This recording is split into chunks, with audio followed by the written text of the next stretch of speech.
Welcome to Bloody Besties, your true crime podcast with best friends who have known each other since elementary school. We are your hosts, forensic scientist Ruby Wilde, presenting little-known cases to me, Melissa Mae, the daughter of police officers and true crime addict, who will be the one to bring you fun facts about our episode. So sit back, relax. Just kidding. Stay sharp, buckle up. We hope you enjoy the ride.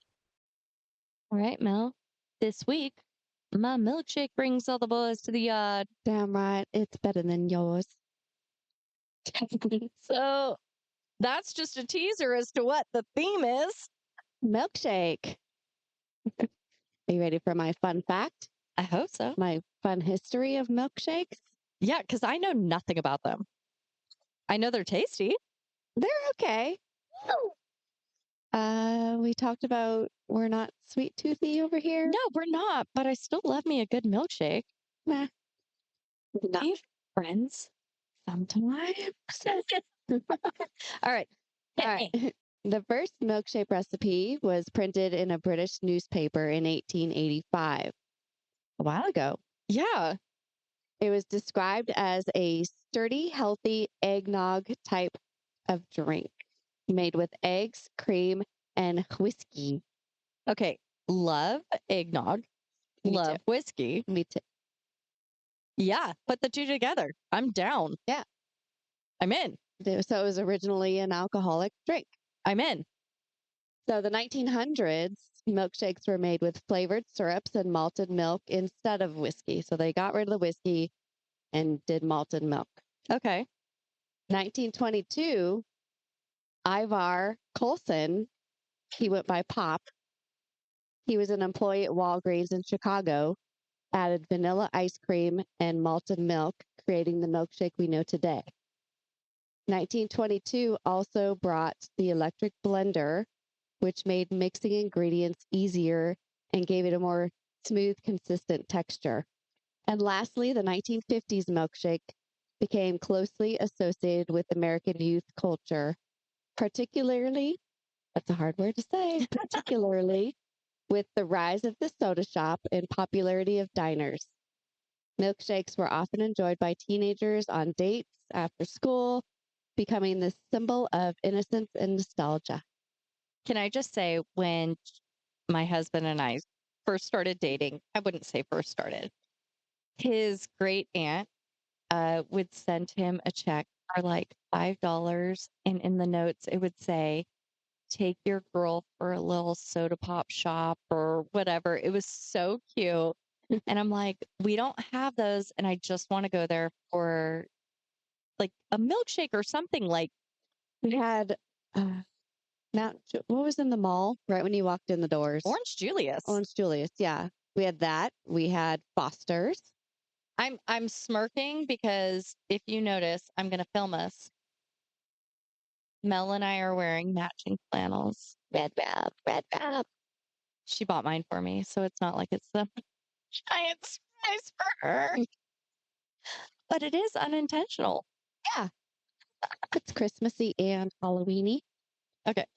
Yeah, Orange Julius, man. Love. I worked in the mall. Same. We both did. Right, yep. We both were. You worked at the Hallmark store. I did. And I worked at the only Western store. You did. Howard and Phil's. Yeah. And the two shall never mate. No. But yes, I did do my Hallmark era, and it was miserable during the holidays. Oh yeah. A Black Friday, I used to go in and get all the Hallmark ornaments with my mom. It was We'd travel all over our town, going store to store with our catalog of what ornaments was on the wish list. It was so bad. But my mom and I, we've talked about it before. We had like this Hallmark booklet thing, and we would go to these like Hallmark shows. Yeah. And you would go through and you would look for the ones, and then like when you get them, you would like check them off. Yes. I wonder whatever happened. It was a catalog. Yeah, I wonder whatever happened to that. I think my mom might still have it. But it was so much fun. We had such a good time doing it. I'm not gonna lie. That was our ritual too. We'd go through the catalog, and they each had their own little thumbnail type box with a little check you do. And I was 10, 11 years old, and all the ladies would be crowded at the Hallmark area. And I would crawl under their legs Yeah. and get right to the front of it and pick out what I could remember and then crawl back out to the cart. Oh, yeah. I check did 'em it off. up until I was like 16, 17. I'm not even going to lie. Like, and I remember like they had the Howard and Phil's that was over near Granary Square. They like emptied it out. We didn't have granary. We had What was shoot, that? there was one near Maybe it was in a Canning Levi's Country. story. There was Mervyn. Yeah, it might have been Mervyn's. When it emptied out, or like the Levi's store, Yeah. and then they made that I like loved that a store. Hallmark like outpost during the holidays. And my mom and I spent some good amount of time there. I was her shopping buddy That when was it my came to favorite that. place to go for jeans. That old Duh. can't remember the dang name of it though. It wasn't Mervyn's, but it was like a jean place. Yeah, it had to be Get your Mervyn's. 501s. No, because Mervyn's was across. Miller's Outpost. That was Miller's Outpost in any place other than California? I don't think so. I don't think so. But anyway, you're not here for any of that. And again, we are about 8 minutes in before we get into the meat and potatoes. So, milkshakes. How does that correspond to what we are talking about today? We're going to go ahead and jump into this in July of 1965, Vancouver, Canada. It's really still hard for me to say Canada Stumbled on that one big. because I still want to say Canada every single time. All right. I'm just going to say Canada. It's going to be our thing. It's going to be a Bloody Besties thing where I say Vancouver, Canada. When Esther Castellini, she was at the end of her rope. She had been sick for months. She had stomach pains, lower back pain. It was all so bad. She couldn't work the Carisdale Children's Boutique where she worked. She was nauseated. She had diarrhea, pain, vomiting. Her extremities were numb. Specialists saw her over the course of 7 weeks, and then she was in the hospital. She had more than 120 tests done, and nothing helped because nobody could figure out what was happening. Who was this suffering woman? Esther was born March 1925 to an unwed 20-year-old mother, Mabel.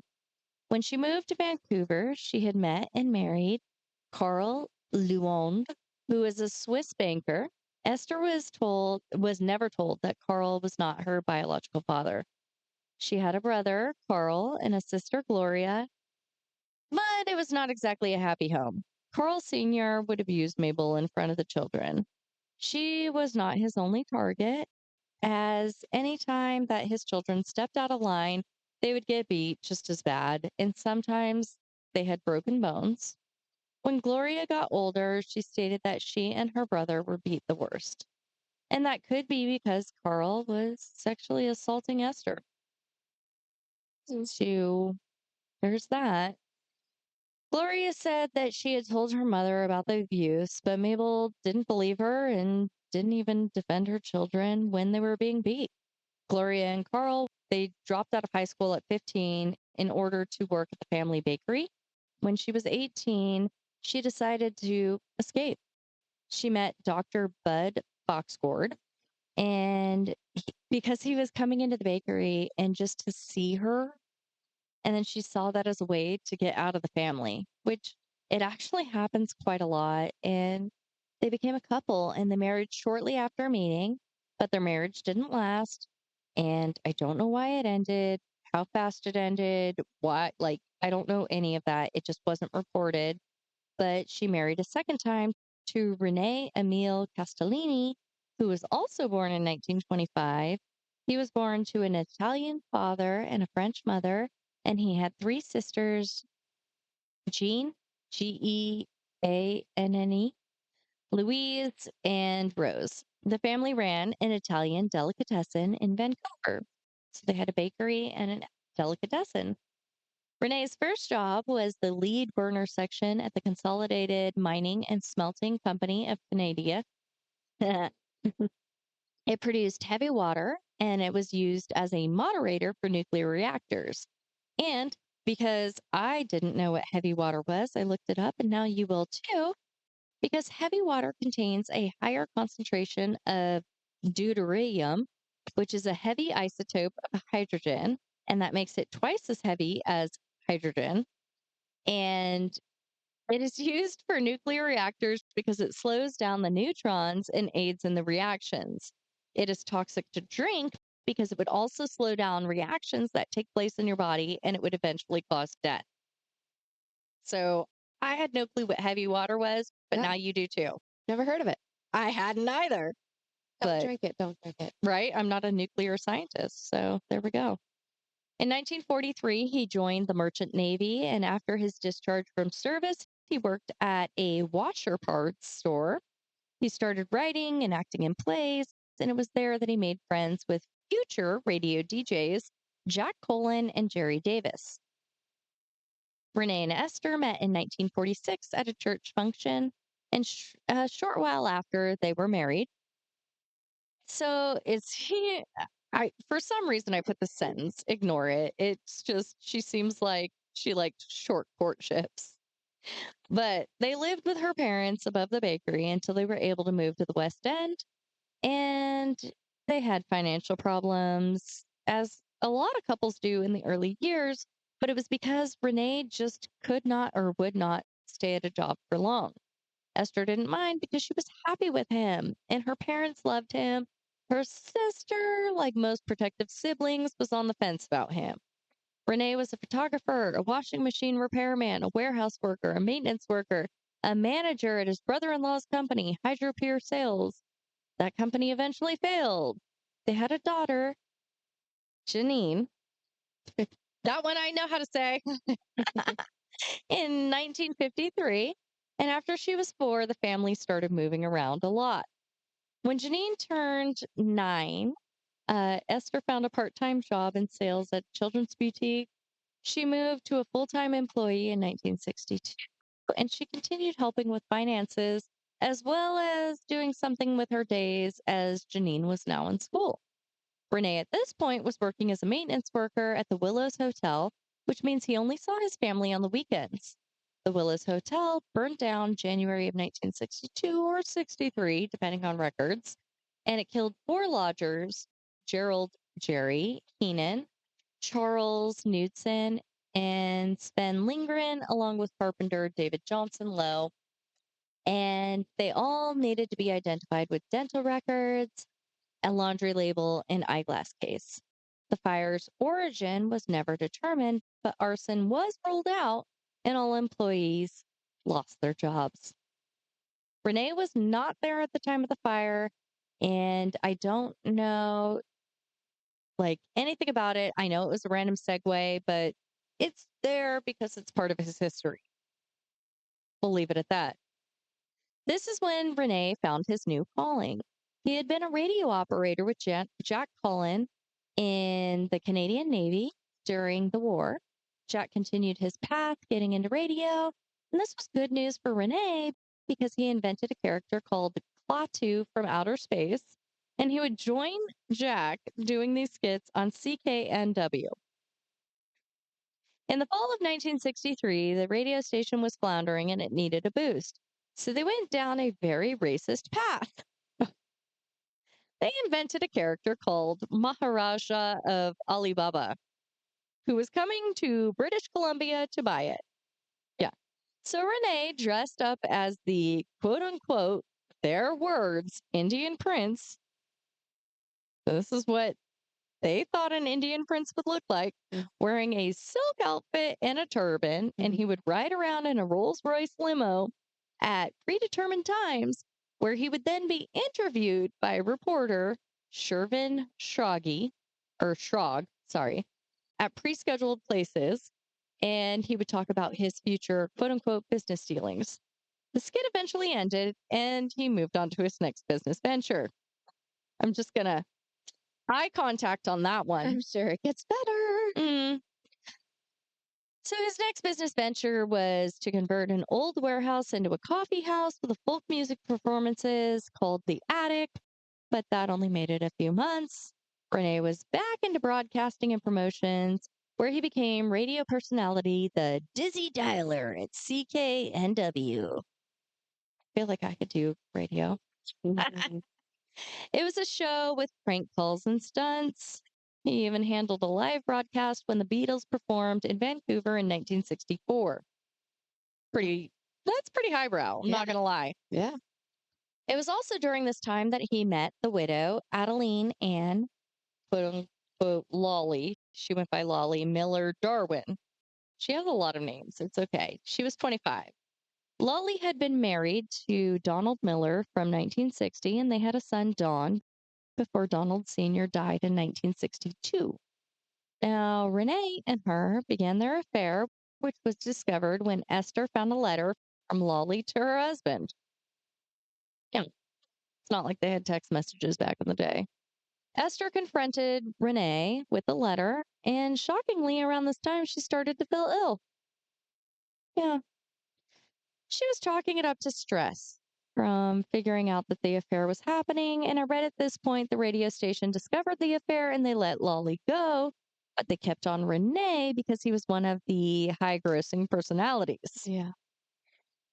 It was it was time for Renee to do one of his stunts. So, June 1965, he actually stayed in a car at the Beaumax landmark neon sign until every vehicle in the lot was sold.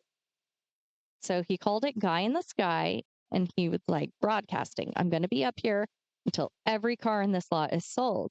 The car had a phone with a direct line to the radio station. It had a chemical toilet. It had bedding. He had food delivered by a bucket. So it took 9 days for the last car to be sold. And he was hanging from the sky, Like, on a yeah, crane. he was not hanging, but he was in a car. I don't know if he was hanging from a crane. Like, there's pictures of it, but I don't know if he was like parked up on a roof or something. But I know it was right next to the sign. I don't know if it was a crane. Now that you say that, I didn't pay attention. Good question. Well, we thought bucket. I'm like, how are they getting? They need the bucket to lift it up to something. Yeah, it was like on a pulley system. That much I know. Uh, but yeah, it was 9 days that he was up there, and crazy enough, his wife, she started getting better during those 9 days. Huh, yeah. So Esther was in the Vancouver General Hospital while he was up in the air. Like, he left her to go do the stunt while she was in the hospital. She was in the care of Dr. Bernard Moscovich, and aside from his stint on the billboard, he was a fixture at the hospital. He would bring her these vanilla milkshakes that she loved just so much. I mean, I love me a good milkshake too. I don't know if I want one daily, maybe every 6 months, but give me a milkshake. Heck yeah. And he would bring it to her as a way to cheer her up. And so nobody really paid attention to the fact that during the time that Renee was on the sign, Esther was improved. And it was a little bit too late by the time people started catching on because her feet were now numb. She had blisters on her body. Anyone who touched her caused her pain. She could no longer keep water down. And she finally had to be put on oxygen. And then she died July 11th from heart failure at the age of 40. Dr. Moscovich was not in agreement with this statement. He just needed to know what happened to his patient, Esther. So he asked, like, she was buried. Everybody was like, yep, natural causes. We're all fine. It is what it is. And he was like, no, no, no, no, no. I want that body exhumed. Yeah, good. He had her exhumed for a follow up autopsy. And that happened 3 months after she had died. He noticed that her symptoms could have been caused by arsenic, which was not something that was regularly tested for. Police were not exactly against this, as Renee was not exactly behaving like a typical grieving husband. Because the day after Esther's funeral, July 14th, he took Janine, Lolly, and her son, Don, to Disneyland. The test they did at the time to detect arsenic, if you care, if you don't, it's fine. Skip forward like 10 seconds. It was X-ray diffraction. Materials are made of crystals and composition and their structure or the phase, or it's single or multi-phase. It can contain crystalline and non-crystalline components. So if they have different refraction patterns, it can be compared to a database, kind of like Aphis or Codis. Arsenic itself is semi-metallic and it can be found in nature, but it's also created man-made because of mining. It can be organic or inorganic. Inorganic is more toxic because it doesn't contain a carbon element. And that's not to negate the fact that both forms of arsenic are toxic to humans. It's just at different levels. So that's the background of arsenic. In short, it's fine. The conclusion was she had 1,500 times the normal level of arsenic in the human body, and she had received a large dose around 35 days before her death. As you can tell that. Renee by now had moved in with Lolly, and within months they had applied for a marriage license. But Renee was arrested for the murder of his wife shortly after obtaining said license. The case was not a slam dunk, however, as everything was circumstantial. But they did find a box of orthotriox weed killer. That's back in the day, it would contain arsenic, and that was under the kitchen sink. Police also discovered the affair, which, in all honesty, couldn't have been that hard to figure out. When it came to the trial, the defense did not argue that Esther had died from arsenic poisoning. The factor in question was if Renee was the one who did it. He was brought up on charges of capital murder, and Janine testified on her father's behalf that Lolly and Renee had been filling her head with ideas that maybe it was another family member that had killed her mother. Lolly testified that Janine was prepping for her mother's death, which was a lie, as Janine did not think her mother was going to die. She thought her mom was going to get better. And that was prompting some to think that Lolly actually knew what was happening to Esther all along. So plausible deniability is kind of going a little bit out the window.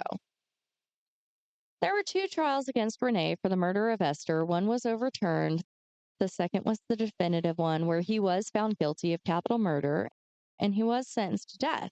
But death would not come quickly because 2 weeks before he was to hang, his sentence was commuted to life. Now, Janine went on to live with Lolly after his conviction. Yeah. And she was actually cut off from her mother's family. Lolly, Janine, and Dawn lived together for around 5 years until Lolly got herself a new boyfriend. She decided she didn't want Janine there anymore. Get rid of them kids. So Janine was sent to live with her Aunt Rose on her father's side, who lived in North Vancouver. Renee was a model prisoner and received day parole after only a couple of years, with eventual parole after 10 years. Yeah. His life was far from over as he remarried. No, I couldn't find out when or to whom, but he then became Renee the Roadrunner for Abbotsford radio station and the promotions manager for CKEG. He died in 1982 from pancreatic cancer, having no longer any contact with his daughter and no confession as to what he did or why. We're not done yet, so I just flipped the page. Mel was very hopeful. Janine and Dawn had not had contact for 50 years. After she left Lolly's custody, they were able to reconnect because of the book Murder by Milkshake by Eve Lazarus. No review of the book here, as I did not actually read it because I did not want to buy it. Sorry. Don himself had become estranged from his mother and no longer knew anything about her. Now, why Renee didn't just ask Esther for a divorce? Well, Canada's laws about divorce did not change until 1969, and prior to this, the only grounds for divorce were adultery, cruelty, or desertion. Well, Esther was not the one cheating, she was not cruel, and she was still there. So after 1969 is when you could divorce on grounds of irreconcilable differences. Did you want a bloody brief? I'm going to give you a bloody brief, even though you didn't ask for it. Because I prompted it and you just ignored me, but it's fine. So 12/10, 1965, same year. So also in Canada, Vancouver. Also involving milkshakes. I've been to Vancouver I have too. and Whistler. I have not. So moving right along, at 7:45, police received a call from Dr. Bennett Wong, a psychiatrist in Vancouver, who reported that one of his patients confessed to him, "I've done something awful." This led police to the Kosberg home, East 22nd Avenue in Mount Pleasant. They broke the door down, and after there was no answer, and they found a slaughter had taken place. They found 5 members of the family in their bed: Osborne, 42, Dorothy, 40, Barry, 15, Gail, 11, and Vincent, 2. But there was someone still alive: Marianne Kosberg, 13. They rushed her to the hospital for surgery, and unfortunately, she passed 9 days later from a depressed skull fracture. There was someone else alive, though: 6-month-old Osborne Jr. On that night, teenage Thomas Gordon Kosberg had bought 24 sleeping pills the day before the events that will unfold. He made a batch of chocolate milkshakes with the added ingredient of the pills and gave them to his mother, 4 siblings, and a family friend, Florence Ethel Stonehouse. Florence wound up falling asleep while watching TV with the family, and when she awoke around 11 p.m., the baby was crying. Thomas tried to convince her to spend the night, but she declined and called a taxi to take her home. During the trial, she kept reiterating how tired she was and how she wound up leaving the house around 12:45 a.m. on December 10th, before the father had come home from work. Osborne was a truck driver for Allied Heat and Fuel. He returned home around 1 a.m. Thomas made him a milkshake as well and waited for the last of the family to fall asleep. When he knew they were all passed out, he went to the basement and grabbed a double-bladed axe. It was then his attack happened, after which he changed clothes, grabbed the family car, and drove until he hit a power pole on 23rd and Laurel. From there, he stole a car called Robert Estergaard, who was his former counselor at Central City Mission. Thomas was there from the end of 1963 to the end of 1964, so around 4 months. After the call, Robert and Thomas went for a drive where he asked Thomas about his parents, and Thomas said, "I guess you know that they're dead." After asking about his siblings, Robert was told that they didn't have any worries either. So Robert drove to the house of Dr. Wong, who then called the police. He was evaluated for sanity and found mentally ill and was confined to Riverview Hospital on December 14th, 1965. He was found not guilty by reason of insanity to 6 charges of capital murder. He was released after 10 years, having been deemed cured, and was able to marry a woman named Maggie, worked at the British Columbia Children's Hospital for 30 years before he too passed in 2016. Milkshakes, man, they can be deadly. Don't accept one if you haven't seen it been made, right? Yeah. Moral of the story. Apparently. So hopefully that wasn't too traumatizing, and I'm shook. talk to you next week. Bye. Bye, y'all. The views and thoughts expressed in this podcast are ours alone and do not represent the thoughts or opinions of anyone else. The information presented is for general information purposes only. We are not liable for anything you do with this information.